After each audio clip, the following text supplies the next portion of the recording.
नमस्कार, आप सबों का स्वागत है आपके अपने YouTube चैनल पर और आप देख रहे हैं अमित अम्बस्ट। तो फ्रेंड्स, आपको जैसा पता ही है कि Bihar civil court clerk interview 8 सितंबर से लेकर 20 सितंबर तक शेड्यूल्ड है और उसी को ध्यान में रखते हुए आज का हमारा ये वीडियो है।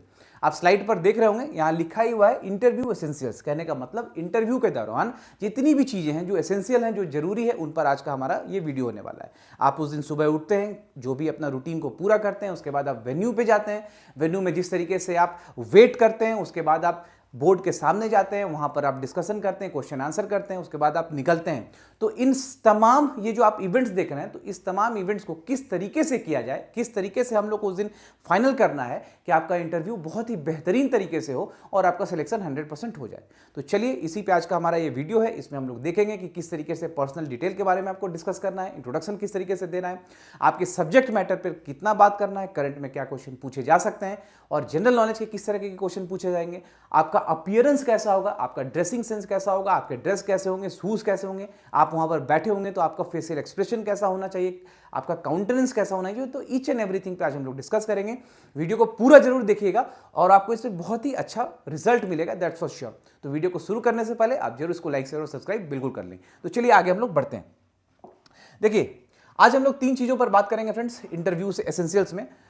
वो होगा इंट्रोडक्शन, पर्सनल वेयरअबाउट्स, आपके व्यक्तिगत जानकारी के बारे में, सब्जेक्ट नॉलेज, करंट इवेंट्स जो भी आपने पढ़ाई कर रखा है उसके बारे में कुछ सवाल, और करंट इवेंट जो आपसे पूछा जा सकता है जीके के फॉर्म में, और अपीयरेंस जो मैंने कहा, dress, hair style, way of talking, entrance, exit, और किस तरीके से आप बात कर रहे हैं अपने इंटरव्यूअर के साथ। तो इन सब तमाम चीज़ों पर आज हम लोग बात करेंगे।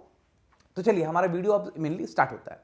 तो सबसे पहले पर्सनल वेयरअबाउट्स में हमारा होगा इंट्रोडक्शन। इंट्रोडक्शन में किस तरीके से, तो ये समझ लीजिए कि इंट्रोडक्शन को बहुत ही लंबा करने का कहीं पर कोई जरूरत नहीं है। आपने बोर्ड्स में कितने परसेंटेज ऑफ मार्क्स लाए, आप किस बोर्ड से पास किए, there is no need to mention those things, they are totally irrelevant. ठीक है, उतना करने का जरूरत नहीं है। Simply what you have to say, कि आपको स्टेट करना है इंट्रोडक्शन कि मेरा नाम this, my name is, my father's name is this, mother का नाम भी डाल सकते हैं, my mother's name is this. उसके बाद I have passed my graduation, किस सब्जेक्ट से आपने पास किया और कहां से पास किया, बस that's it. You need to mention only these facts. आपने कहां से किया, सपोज करिए आपने इंजीनियरिंग किया है तो आप लिखिए कि भाई सिविल इंजीनियरिंग किए हैं, इलेक्ट्रिकल किए हैं, जो भी किए, कंप्यूटर साइंस किए हैं, कहां से किए हैं, बस वहां पर रुक जाइए। और परसेंटेज, जीपीए, सीपीए कुछ देने की जरूरत नहीं।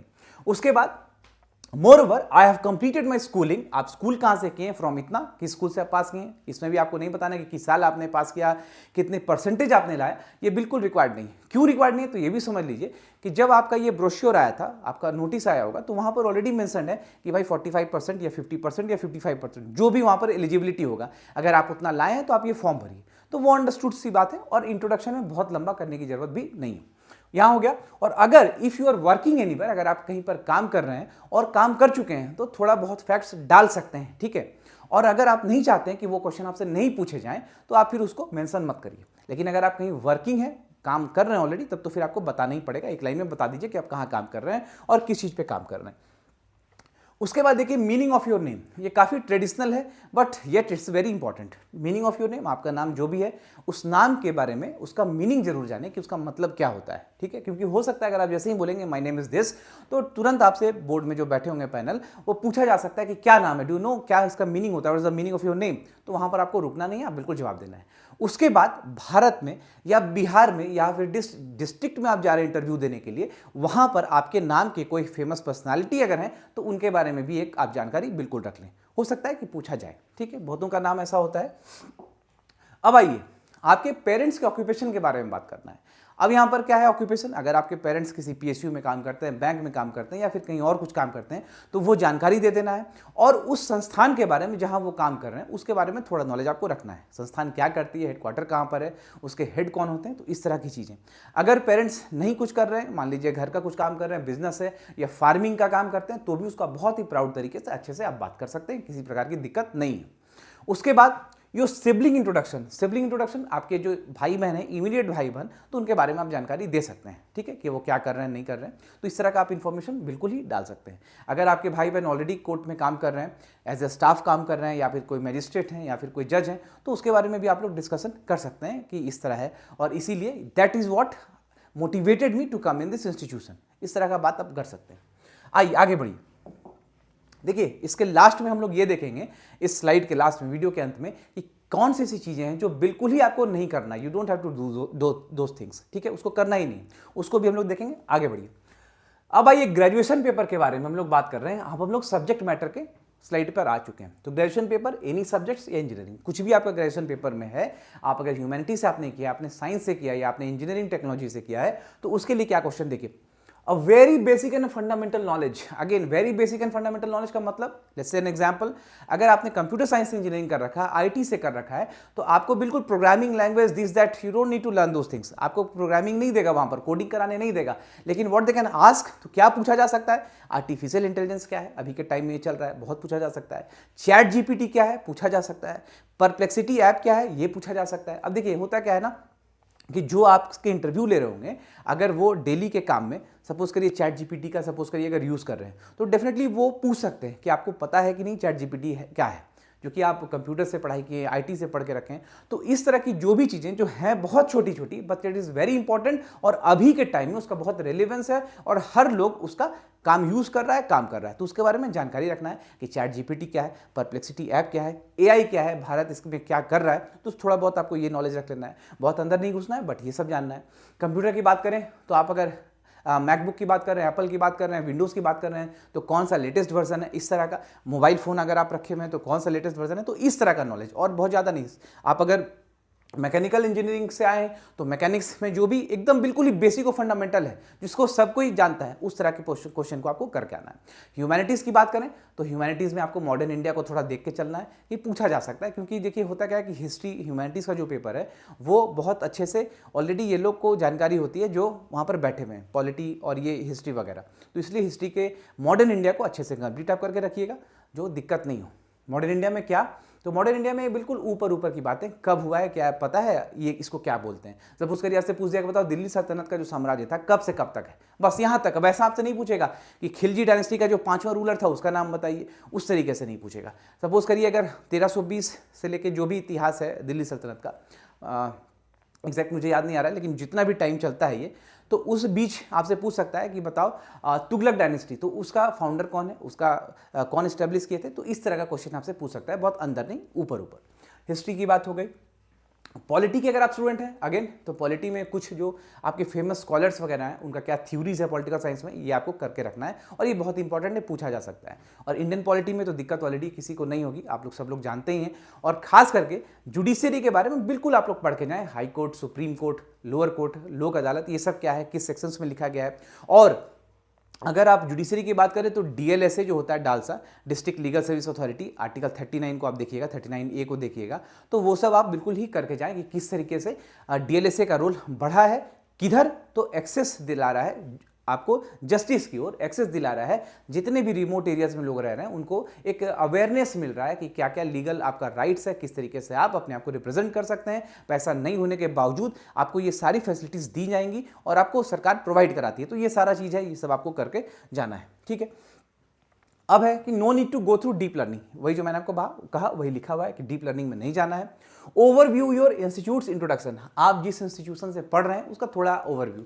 अगर आपने बीआईटी मैसरा से पढ़ाई कर रखा है, आप किसी कॉलेज से पढ़े हैं, कहीं से भी आप पढ़े हैं, तो थोड़ा बहुत उसके बारे में जानकारी आपको रखना है, ठीक है। अब देखिए, those have English in their graduation study some of the important poets, writer, जो कि काफी इंपॉर्टेंट होते हैं, whose works are very very famous and contributed at a par level in the subject. वही सी बात है कि जो भी पोएट या राइटर अपने अपने फील्ड में बहुत ही महारत हासिल कर रखे हैं, और इंग्लिश में अगर कभी बात होती है तो उनके बिना बात करना संभव नहीं है। तो उस तरीके के राइटर के बारे में, शेक्सपियर वगैरह, विलियम वर्ड्सवर्थ के बारे में आपको एक दो उनका वर्क को बिल्कुल जानना है। क्योंकि होगा क्या कि अगर वहाँ पर जो बैठे हैं, देखिए वो रहते हैं एलएलबी किए हुए, ठीक है। एलएलबी कैसे होता है, तो बीए प्लस एलएलबी करते हैं। तो ऑलरेडी वो क्या किए होंगे कि पहले ही ग्रेजुएशन में ह्यूमैनिटीज़ का पेपर पढ़ रखे होंगे, ज़्यादातर चांस बीए का ही होता है। तो ये सारा सब्जेक्ट्स वगैरह है, किसी का पेपर हिस्ट्री होता है, किसी का ज्योग्राफी होता है, किसी का पॉलिटी होता है, किसी का इंग्लिश, तो ये सब उनको नॉलेज अच्छे से रहता है और बहुत अच्छे तरीके से जानकारी होती है। इसलिए ये सब आप करके चलिएगा थोड़ा बहुत। उसके बाद है पॉलिटिकल साइंस और other humanities paper student also have to prepare a little accordingly. उसी तरीके से आपको थोड़ा बहुत प्रिपेयर करना है। साइंस वाले अगर बच्चों की बात करें तो उनको भी थोड़ा सा ध्यान में रखना है कि किस तरीके से क्या हो रहा है, नहीं हो रहा है, ठीक है। ग्लोबल वार्मिंग का थोड़ा कंसेप्ट समझेंगे, कार्बन डाइऑक्साइड वगैरह, H2SO4, कुछ इंपॉर्टेंट एसिड्स है। और जैसे कि बोलते हैं ना कि लाफिंग गैस किसे कहते हैं, ठीक है, किस तरह का उसमें स्मेल आता है, तो इस तरह का चीज़ आपको पूछा जा सकता है कि लाफिंग गैस बताओ किसको है, भोपाल गैस ट्रेजेडी अगर हुआ था तो किस चीज़ से हुआ था। तो देखिए है बहुत पुराना चीज़, लेकिन आपसे पूछा जा सकता है। इस तरह का क्वेश्चन आपको पूछ सकता है साइंस में। बहुत ज़्यादा एंट्री आपको अंदर घुसने की जरूरत नहीं है, क्योंकि देखिए जो आपका टेस्ट होता है रिटन टेस्ट, वो ऑलरेडी आपसे लिया जा चुका है। नाउ अब वो क्या है, बहुत ज़्यादा आपके अंदर आपके नॉलेज पर नहीं जाएगा, बल्कि आप किस तरीके से आते हैं, कैसे बात करते हैं, किस तरीके से प्रेजेंट करते हैं, उस पर आप पे निर्भर करता है। और मोर इंपॉर्टेंटली मेंस के मार्क्स कितने हैं उस पर आप पे ज़्यादा असर करेगा। अब देखिए सब्जेक्ट मैटर पे दूसरा स्लाइड, जनरल नॉलेज और करंट इवेंट। तो जनरल नॉलेज में क्या पढ़ना है, अगेन देखिए अब सबसे बड़ी बात यह है, समझिएगा कि आप लोगों को स्मार्टर तरीके से बात करना है, पढ़ाई करना है। नॉलेज तो आपने ऑलरेडी गेन कर लिया है, एक बार कर लिया है, तो पढ़ना क्या है जीके में। अब जीके में एकदम उसको आप बहुत सारे नीति और इन सब चीज़ों पर बिल्कुल ही मत पढ़िए, टू द पॉइंट क्या क्या पढ़ लेना है इतना आपको बिल्कुल जानना होगा, इतना पहले करिए, उसके बाद आप और जो इच्छा है कर सकते हैं। यूनियन गवर्नमेंट के सारे मिनिस्टर्स के नाम और उनका पोर्टफोलियोज का मतलब उनका मंत्रालय बिल्कुल ही अच्छे तरीके से आपको करके चलना है। इसका नाम कुल मंत्रालय मान लीजिए, अगर इस आदमी के बारे में बता रहे हैं तो उसके पास कौन सा मिनिस्ट्री है वो आपको जानकारी होनी चाहिए, और ये पूरा कैबिनेट मिनिस्ट्री आपको पता होना चाहिए। और अगर कोई बिहार से रिलेटेड कोई मंत्री हैं तो उनके बारे में थोड़ा इन्फॉर्मेशन आप और गैदर कर लीजिएगा कि बिहार में कहाँ से हैं, पढ़ाई कहाँ से किए, कहाँ से वो MP हैं, तो ये सारी चीज़ों को आपको समझना होगा, ठीक है। अब देखिए name of the chief justice of India, Bihar और झारखंड। अब ये भी बहुत इंपॉर्टेंट है कि चीफ जस्टिस की अगर हम लोग बात करें तो मुख्य न्यायाधीश भारत के कौन है, बिहार के कौन है, झारखंड का भी थोड़ा देख लीजिए। और उसके बाद ऐसे जस्टिसेस जो सपोज करिए आपके राज्य में किसी प्रकार का लीगल प्रोसीजर्स या लीगल थिंग का अगर ओपनिंग हुआ हो, इनॉग्रेशन हुआ हो, और वहाँ उनको बुलाया गया हो सुप्रीम कोर्ट के किसी जस्टिस वगैरह को, तो उसको भी आप याद कर सकते हैं कि आपको पता है DLSA का, सपोज करिए कि ग्राम न्यायालय की हम लोग बात करते हैं, तो ग्राम न्यायालय यहाँ पर उद्घाटन हुआ है, तो उसको उद्घाटन करने के लिए माननीय उच्चतम न्यायालय के जस्टिस आए थे, उनका नाम बताइए। तो इस तरह का अगर कुछ हुआ है तो आप बिल्कुल उसको कर सकते हैं। ये कहाँ मिलेगा, तो करंट अफेयर्स के कोई भी बुक में अगर बिहार में किसी तरह का कुछ हुआ है तो आप उसको देख सकते हैं, और विशेष कुछ नहीं पूछा जाएगा इसमें, ठीक है। इलेक्शन रिलेटेड न्यूज़ बहुत इंपॉर्टेंट इसलिए हो जाता है क्योंकि बिहार में एक ऐसा इवेंट हुआ है जो कि इंडिया में इकलौता है। देखिए क्वेश्चन है कि who became India's first e voter by casting a vote using the mobile based electronic voting system in India in 2025। बोल रहा है बताओ भारत का पहला कौन ऐसा बना जो ई इलेक्ट्रॉनिक वोटिंग करने वाला, जो कि mobile based electronic voting system से वोट किया है 2025 में। तो इसका जवाब आप लोग बताइएगा, और इसका जवाब डिस्क्रिप्शन बॉक्स में मैंने डाल दिया है फ्रेंड्स, आप उसको वहां से देख लीजिएगा, ठीक है। तो ये भी इंपॉर्टेंट क्वेश्चन है क्योंकि बिहार में घटित है और फर्स्ट टाइम है नेशनल लेवल पे, इसलिए that's very important. Cricketers important personalities from Bihar in recent times. देखिए क्रिकेटर्स जैसे अब IPL का जैसे ही लॉन्च हो गया, इंट्रोड्यूस कर दिया गया हमारे देश में, तो बहुत सारे क्रिकेटर्स हम लोगों को मिले हमारे राज्य से, ठीक है। बिहार हो या झारखंड हो या और भी जो छोटे उस तरह के राज्य जहाँ पर क्रिकेट का बहुत बोलबाला नहीं था, ठीक है। तो वैसे वैसे क्रिकेटर्स जो हमारे राज्य से बाहर गए हैं तो उनके बारे में आपको जानकारी रखना है, और जो फेमस पर्सनालिटी जिनका नाम फिलहाल अभी रिसेंट टाइम में बाहर निकला है उसके बारे में भी आपको जानना है, ठीक है। प्रशांत किशोर के बारे में भी आप बिल्कुल ही समझ सकते हैं अगर आपसे पूछा गया तो वहाँ पर, ठीक है। देखिए कोर्ट की जब भी बात करें ना तो लोकल पॉलिटिक्स और नेशनल क्वेश्चंस, स्टेट के क्वेश्चंस उसमें नहीं पूछे जाते, ये आप याद रखिएगा। लेकिन फिर भी अब अगल बगल की बात है तो अगर कहीं पूछा गया आपके सेंस को ही देखने के लिए, आपके नॉलेज को ही टटोलने के लिए, तो वहाँ पर हम लोगों को चुप नहीं रहना है, ठीक है। तो इस तरीके से बता देना। ये सब्जेक्ट मैटर वाली बात हुई। अब आगे बढ़िए, तो अब हम लोग ड्रेसिंग सेंस पे आते हैं कि किस तरीके से के कपड़े को हम लोग को ड्रेस करना है, किस तरीके से जाना है। तो मेल के लिए देखिए फ्रेंड्स, शर्ट आपको पहनना है, और शर्ट स्काई वाइट या ऑफ वाइट कलर का पहन सकते हैं, ठीक है। Pant black brown. अब देखिए जो भी कपड़ा पहन रहे हैं बिल्कुल ही नया कपड़ा पहनने की जरूरत नहीं है, मतलब रात में खरीद लीजिए सुबह पहन लीजिए, वैसा नहीं। बहुत ज़्यादा भी अगर साइन हो रहा है तो वो एक बहुत हेल्दी इमेज नहीं रिफ्लेक्ट होता है, ये आप दिमाग में ध्यान रखिएगा। कपड़ा अच्छा आयरन होना चाहिए, साफ सुथरा होना चाहिए, और आप पहन के जाइए। पैंट की बात करें तो ब्लैक ब्राउन पैंट पहन सकते हैं फॉर्मल, ये आप सब लोगों को ऑलरेडी पता है कि किस तरीके से आप लोगों को कपड़ा पहनना है, ठीक है। शूज़ की बात करें तो ब्लैक या ब्राउन फॉर्मल शूज़ आप पहने, ज़्यादा हिल्स वगैरह या इधर उधर का कुछ नहीं, आप जिसमें लेसेस होता है उसको अच्छे से आप बांध के जाएं, दैट्स इट, वो आपका काम करेगा, ठीक है। और इससे आपका कॉन्फिडेंस भी बना रहेगा। Small hairs and well combed, जिनके बाल लंबे हैं तो उनको थोड़ा सा छोटा करके और अच्छे से कॉम्ब वगैरह करके जाइए तो वो आपका अच्छा होगा, ठीक है। तो ये हो गया हेयर्स और कपड़ों के बारे में। आप यहाँ पर देख रहे होंगे ये जो ड्रेस दिख रहा है आप लोगों को, शर्ट और पैंट, तो ऐसा आप पहन सकते हैं, अच्छा है, कोई दिक्कत नहीं है। अब देखिए फीमेल्स के लिए देखिए तो फीमेल्स के लिए साड़ी और सूट दोनों का ऑप्शन है, आप दोनों पहन सकते हैं। साड़ी भी नॉन गाउडी कलर्स, मतलब बहुत वही साइनी जिसको आप बोल सकते हैं वैसा नहीं होना चाहिए, नॉर्मल सा साड़ी प्लेन वन और वेल पिंट अच्छे से प्रॉपर आप कर लिए, कोई दिक्कत नहीं है। सूट भी पहन सकते हैं, हेयर्स को यहाँ पर सूट भी कॉम्ड वेल अच्छे तरीके से जड़ा होना चाहिए, और हेयर जो है should not be left open, खुला नहीं होना चाहिए, बस यहाँ तक, ठीक है। बहुत ज़्यादा इसमें कोई डिस्कशन करने वाली बात नहीं है। कलर की अगर बात करें कि सूट का कलर क्या है, तो अगेन कलर्स आपको ऐसे पहनने हैं जो बिल्कुल ही ज़्यादा गाउडी नहीं दिखे, भड़कीला नहीं दिखे और साइनी नहीं हो, ठीक है, और कोई दिक्कत नहीं है। अब जैसे येलो कलर का आप कपड़ा पहन के चले जाइएगा तो वो वहाँ पर थोड़ा सा अच्छा नहीं लगेगा, ठीक है, बाकी सब कुछ ठीक है। अब आइए देखिए एटीट्यूड और काउंटेनेंस की बात करें, किस तरीके का आपका एटीट्यूड होगा, किस तरीके का फेशियल एक्सप्रेशन होगा, उस पर हम लोग बात करेंगे। और यही सब चीज़ें जो हैं ये आपको पिक करेगा और आपको रिजेक्ट करने वाला है, ठीक है। नॉलेज सब लोगों के पास है, कोई नहीं छोड़ने वाला है, जिस सबको अच्छा जवाब देगा ये मेरे को पता है।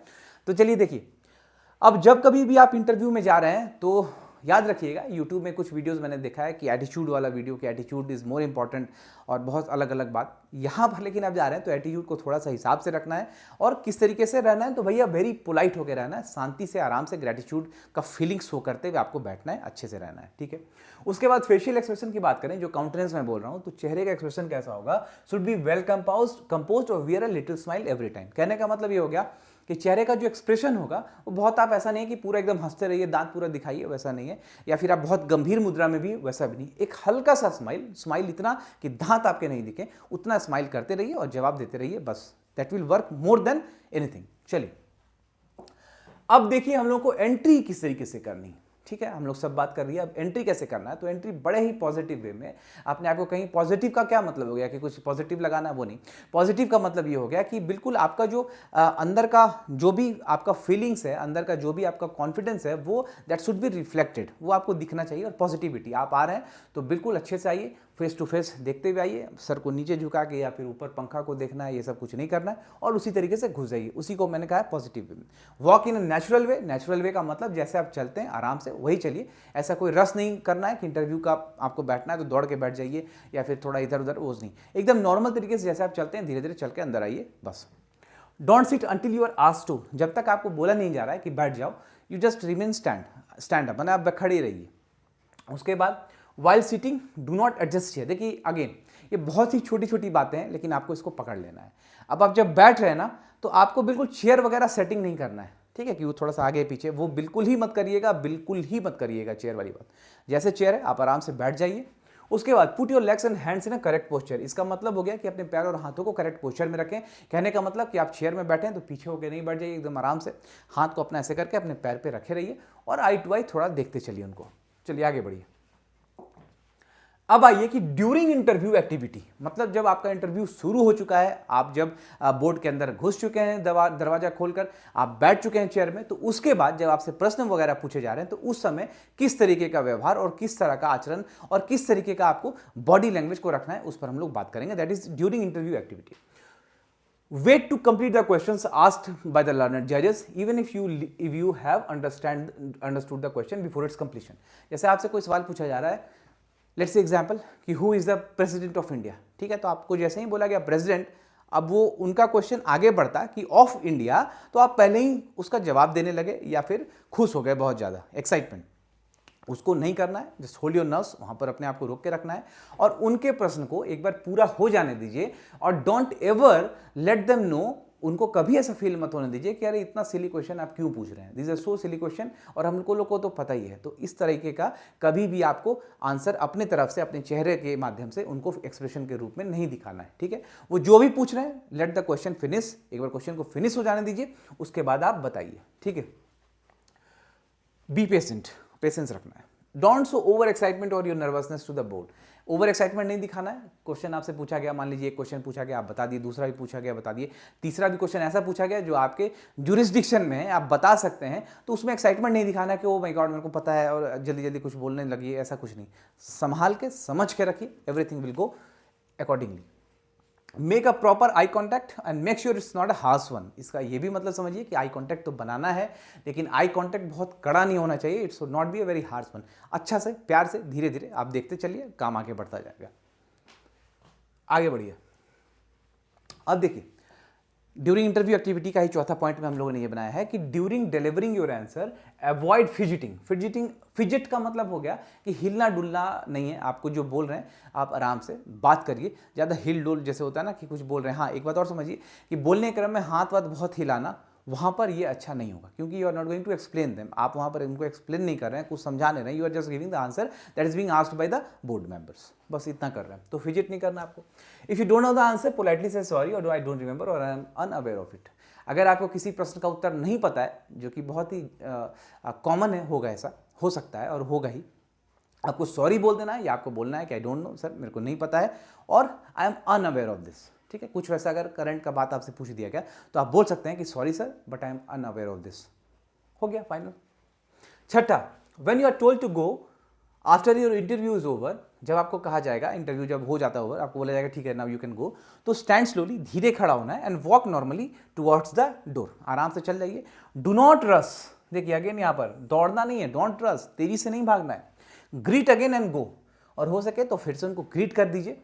और मैंने शायद वहाँ पर वो ऐड नहीं किया, बट आप जैसे ही एंटर करते हैं ना, तो before sitting to the chair आप वहाँ पर उनको ग्रीट कर सकते हैं। ग्रीट का मतलब क्या, गुड मॉर्निंग बोला जा सकता है, उनको प्रणाम करा जा सकता है, हाथ जोड़ के, दोनों काम करेगा। ठीक है, चलिए, और मेरे हिसाब से गुड मॉर्निंग भी बोलिएगा, अदरवाइज आप अगर प्रणाम करते हैं तो वो भी ज़्यादा काम करेगा। ठीक है, आगे बढ़िए। जाते समय भी आपने ग्रीट कर दिया। अब देखिए क्या है कि things to avoid on the day of interview, this is one of the most important जो पॉइंट है जो मैं अब आपको बताने जा रहा हूँ कि ये बहुत ही जरूरी होता है। देखिए सब कुछ आपने कर दिया है बेहतर, आपने रिटन एग्जाम को अच्छे से कर दिया, मेंस वगैरह अच्छे से कर दिया, जितना कुछ था सब कुछ आपने बढ़िया से कर दिया। अब लास्ट मोमेंट पे क्या करना है, हम लोग को बहुत ही प्रिकॉशन लेकर इस फेज को भी कंप्लीट कर देना है और नौकरी पक्की कर लेनी है। उसके लिए क्या क्या चीज़ों को अवॉइड करना है, देखिए ये सारे पॉइंट्स जो है ना, ये कोई बहुत बड़ी बात नहीं है, बट ये है क्या कि ये आपको मैंने पॉइंट करा रहा हूँ, मैं आपको पॉइंट करा रहा हूँ कि ये सबसे बिल्कुल ही दूर रहना है। ठीक है, आपको भी पता है बट इससे दूर रहना है। अब देखिए, try to reach the venue around 1.5 से 2 घंटा बिफोर द शेड्यूल टाइम। इसमें जो है ना कि 1.5 घंटा आप नहीं बोलिए, इसमें 2 से देखिए, इसमें 2.25 घंटा आप मान के चलिए। ठीक है, 2.25 घंटा, 2.15, इसलिए क्योंकि आपका जो डॉक्यूमेंट वेरिफिकेशन होने जा रहा है, डीवी जिसको कह रहे हैं, तो वही आपका शुरू होगा 8 बजे से। तो इसका मतलब कि बिफोर 8 तो आपको पहुंचना ही है, 5-10 मिनट पहले भी, तो आप लगभग 2.25 घंटे पहले वहां पर पहुंच जाइए। 8 बजे से शुरू होगा तो 8 बजने में 5-10 मिनट पहले आप घुस जाइए। आपका शुरू होगा 8:30 बजे से पहले नहीं होगा शुरू, लेकिन फिर भी अगर आपको रिपोर्टिंग टाइम 8 दिया है तो आपको 8 बजे से 5-10 मिनट पहले घुस जाइए। चलिए, खत्म हो गया। अवॉइड अर्ली मॉर्निंग कॉन्फ्रंटेशन या फिर ऑल्टरकेशन विथ एनीवन, किसी से भी वाद विवाद, झगड़ा उगड़ा, लफड़ा, कुछ भी आपको करना ही नहीं है, उसको अवॉइड करना है। एकदम सुबह से ही आप उठते हैं, उठने के साथ पहुंचने तक बिल्कुल इस तरह की किसी तरह की भी गतिविधि नहीं करना है। घर में किसी फैमिली मेंबर से नहीं उलझ जाना है। रास्ते में आप जिस कन्वेंस से आ रहे हैं, अगर आप अपनी गाड़ी से आ रहे हैं ठीक है, रास्ते में कुछ नहीं, बस से आ रहे हैं, ऑटो से आ रहे हैं, तो लड़ाई झगड़ा, किसी तरह का वाद विवाद पे मत फंसिएगा। ठीक है, अब देखिए, avoid coat and tie, avoiding coat and tie would be a better option. Now see, एक बात मैं आपको बता रहा हूं कि कोट और टाई पहनना बहुत अच्छा है, आप पहनते हैं, कोई दिक्कत नहीं, लेकिन as per the interview is concern for this post, I recommend, मैं आपको रेकमेंड कर रहा हूं कि टाई कोट अगर आप नहीं पहनेंगे तो दैट इज बेटर ऑप्शन, वो अच्छा ऑप्शन होगा। सी, मेरा देखिए फ्रेंड्स, इस संस्थान में अराउंड ऑलरेडी 11 ईयर्स कंप्लीट हो चुका है, तो एज पर माई एक्सपीरियंसेस और जो मैं देख रहा हूँ डे टू डे, उसके हिसाब से मैंने ये वीडियो बनाया है ताकि आप लोगों को एग्जैक्ट चीज़ पता चल पाए और इधर उधर आप भटके नहीं। तो इसीलिए कोट टाई अगर आप अवॉइड करेंगे तो वो बेटर ऑप्शन होगा एज पर माई सजेशन, और जो मुझे जैसा लगता है मैंने आपको बताया। अदरवाइज आपकी मर्जी, आप जैसा करें, लेकिन इसको अगर अवॉइड करेंगे तो वो बढ़िया होगा। याद रखिएगा, ये 3rd वाला जो पॉइंट है, ठीक है, अवॉइड करना। अब don't go with coloured hairs और tattoos anywhere in the visual part of your body, both males and female. अब देखिए होता क्या है ना कि बहुत सारे इंजीनियरिंग ग्रेजुएट्स जिन्होंने इंजीनियरिंग कर रखा है और कहीं पर वो काम कर रहे हैं, तो मल्टीनेशनल्स कंपनी में कलरिंग योर हेयर्स और टैटूज वगैरह दिक्कत वाली बात नहीं है। बट व्हेन आप जब गवर्नमेंट संस्थान में आते हैं और खास करके जब आप जुडिशरी के इस हिस्से में आते हैं जहाँ पर आपकी इंटरव्यू ली जा रही है जजेस के द्वारा, ऑनरेबल जजेस के द्वारा, तो वहाँ पर ये बहुत मायने रखेगा। आपके बाल वगैरह बिल्कुल ही कलर्ड नहीं होने चाहिए। कलर्ड मतलब ये जो रेड टाइप का कलर और बरगंडी वगैरह जो होता है वो सब कलर नहीं होना चाहिए। उसके बाद आपके टैटूज वगैरह नहीं होने चाहिए। जैसे मैंने देखा है कई बार कि नेक वगैरह पे, यहाँ पर गर्दन पे या फिर आपके हाथ वगैरह में टैटूज वगैरह बने रहते हैं, तो उसको जरूर अवॉइड करिएगा। अगर है तो उसको मिटाने की कोशिश करिएगा, किस तरीके से वो हट जाए। ठीक है, मेल फीमेल बोथ के लिए, दोनों के लिए। ऐसा नहीं कि फीमेल रख सकती है मेल नहीं, दोनों के लिए ये चीज़ें वर्जित हैं और अच्छा नहीं इमेज जाता है उधर। ठीक है, आगे बढ़िए। अब देखिए यहां पर है avoid any debate with your co students over the topic at the venue. जहां पर आप बोर्ड में जा रहे हैं इंटरव्यू देने के लिए, तो डेफिनेटली आप वहां पर वेटिंग पीरियड आपका होगा, कुछ देर आप बैठ रहे होंगे वहां पर। आप जैसे ही जाते हैं तो वहां पर किसी भी स्टूडेंट जो आपके एस्पिरेंट साथ में वो लोग भी आए इंटरव्यू देने के लिए, वहां पर किसी बात के लिए वाद विवाद मत करिए। किसी भी प्रकार का, किसी भी तरह का बात, एग्जामिनेशन को लेकर, कट ऑफ को लेकर, किसका सिलेक्शन होगा नहीं होगा, सीटें बिक गई हैं क्या है नहीं है, कुछ भी किसी भी तरह का टॉक, वो रबिश टॉक हो या जेन्युइन टॉक भी अगर हो तो उसको अवॉइड करिए इंटरव्यू होने तक। ठीक है, बिल्कुल समझिएगा, छोटी छोटी बातें बिल्कुल क्लियर तरीके से जानना चाहिए आप लोगों को। उसके बाद carry all the desired documents. अब क्या है ना कि देखिए डॉक्यूमेंट्स के लिए भी बहुत ज़्यादा परेशान मत होइए। आपके पास जो भी डॉक्यूमेंट्स है उसको आप प्रॉपरली अरेंज कर लीजिए। Even though it is not asked by the civil court, Patna का जो ये कमिटी है जो आपका इंटरव्यू कंडक्ट करा रही है, अगर आपसे नहीं भी मांगा है तो भी जो भी डॉक्यूमेंट्स आपके हैं, आपके पढ़ाई, आपके एजुकेशन से संबंधित 10, 12, ग्रेजुएशन वगैरह सब कुछ रख लीजिए। और उसके बाद जो मांगा गया है उसको ऊपर एक सजा के फाइल में रख लीजिए। उसका फोटो कॉपीज भी 2 रख लीजिए। अटेस्टेड मांगा है, सेल्फ अटेस्टेड, तो अटेस्ट करके रख लीजिए। उसके बाद देखिए फोटोग्राफ्स वगैरह आपसे नहीं वहां पर कहीं लिखा है, बट फिर भी 3 से 4 फोटोग्राफ रखिए। और one more thing that is very important कि आप A4 साइज के सीट्स भी रखिए, कुछ पेजेस। ठीक है, क्या होगा जैसे कहीं पर अगर कुछ रिक्वायरमेंट आ गया that you have to write an application किसी भी वजह से, तो उस क्रम में फिर आपके पास पेज नहीं है तो आपको पेज खोजना पड़ेगा और बेवजह का आप परेशान होंगे। तो इसीलिए A4 सीट का कुछ पेजेस, 4-5 पन्ना जरूर अपने पास रखिए। ठीक है, देखिए बहुत छोटा बात लेकिन बहुत इंपॉर्टेंट चीज।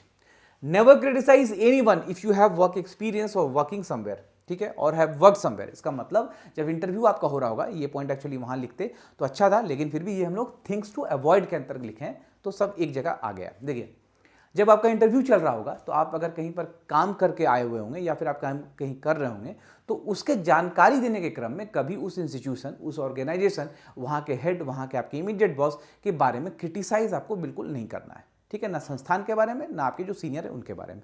छोटी सी बात अंडरस्टूड हो गई होगी। आगे बढ़िए, हमारा सेकंड लास्ट ये स्लाइड है। यहां बोल रहा है कि keep nice quality ball pen, keep pen kept in your pocket which may leak and run in your shirt, so be careful. देखिए इसका मतलब क्या है, अगर आप पेन रखने की आदत है, जैसे मुझे आदत है पेन रखने की, तो ये हमेशा ध्यान रखें कि पेन आपका प्रॉपर होना चाहिए और ऐसा नहीं कि पेन का ये जो इंक होता है लीक कर जाए। ठीक है, तो इससे अच्छा है कि आप पेन को पॉकेट में रखिए नहीं, अपने बैग में कवर कर लीजिए, या फिर अगर बहुत मन है कि नहीं रखना ही है तो कोई बॉल पेन ऐसा रखिए ताकि वो लीक कहीं नहीं करे और आपका शर्ट खराब नहीं हो सके। ठीक है, देखिए बहुत ही ये इतनी कॉमन सी बात है, हो जाता है कई बार, तो वहाँ पर फिर आप क्या करिएगा, शर्ट खोजिएगा या दूसरे का शर्ट पहनिएगा तो बेकार एक पैनिक सा मोमेंट क्रिएट हो जाएगा और हो सकता है कि इंटरव्यू में थोड़ी बहुत दिक्कत हो जाए। ठीक है, इसलिए इन सब चीज़ों पर ध्यान रखना है। अगर आपका मीडियम इंग्लिश है, ठीक है, अब ये समझिए, अगर आपका मीडियम इंग्लिश है तो अवॉइड यूजिंग वर्ड्स। नाउ जिस तरीके से हम लोग का ये व्हाट्सएप का टाइम आ गया, तो हम लोग बहुत शॉर्ट फॉर्म्स में चले गए। ठीक है, यू नो, नोप्स, या इस तरीके की बातें आपको बिल्कुल ही नहीं करना है। नो को पूरा नो बोलिएगा, यस को यस बोलिए, और यू नो वाट, इस तरीके से आपको बात नहीं करना है। ठीक है, समझिएगा। डोंट स्पीक मच, बहुत ज़्यादा भी नहीं बोलना है। पूछा गया अगर आपसे कुछ सवाल तो बस सवाल का जवाब देके शांत बैठिए, उससे और ज़्यादा हट के बात मत करिए। ठीक है, और 11 नंबर में कि do not show arrogance at all, थोड़ा सा भी एरोगेंस, घमंड या कुछ उस तरीके की बात को बिल्कुल वहाँ पर शो ना करें जिससे कि आपको परेशानी हो सके। ठीक है, तो फ्रेंड्स यही हमारा आज का बिल्कुल ये इंटरव्यू का, किस तरीके से आपको इंटरव्यू में जाना है, कैसे बात करना है, कैसे कैसे क्वेश्चन पूछे जा सकते हैं, किस तरीके से पूछे जाएंगे, किस तरीके से उठना है, बैठना है, वापस आना है, इंटरव्यू पैनल के जो वेन्यू है वहाँ पर आपको किस तरीके से रहना है, रिएक्ट करना है, तो उन सब तमाम चीज़ों पर, बहुत ही छोटी छोटी चीज़ों पर मैंने आपको पॉइंट करके डिस्कस करा दिया है इस वीडियो में। और वीडियो अगर आपको अच्छा लगा होगा तो जरूर इसको लाइक शेयर और सब्सक्राइब करिएगा। Thank you so much for watching the video, और चैनल पे जरूर जुड़े रहें ताकि इससे और भी कुछ इंपॉर्टेंट इन्फॉर्मेशन आपको मिलती रहेगी, फर्दर अपडेट्स मिलते रहेंगे। चलिए, थैंक यू सो मच और all the very best to all of you. 2370 लोगों के आसपास का नौकरी होना है, 7700 लोगों को बुलाया गया है, तो आई विश कि सभी लोग किसी तरीके से नौकरी को ले लें।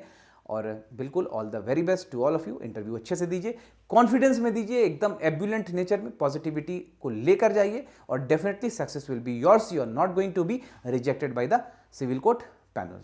Thank you so much for watching the video. Have a very nice day.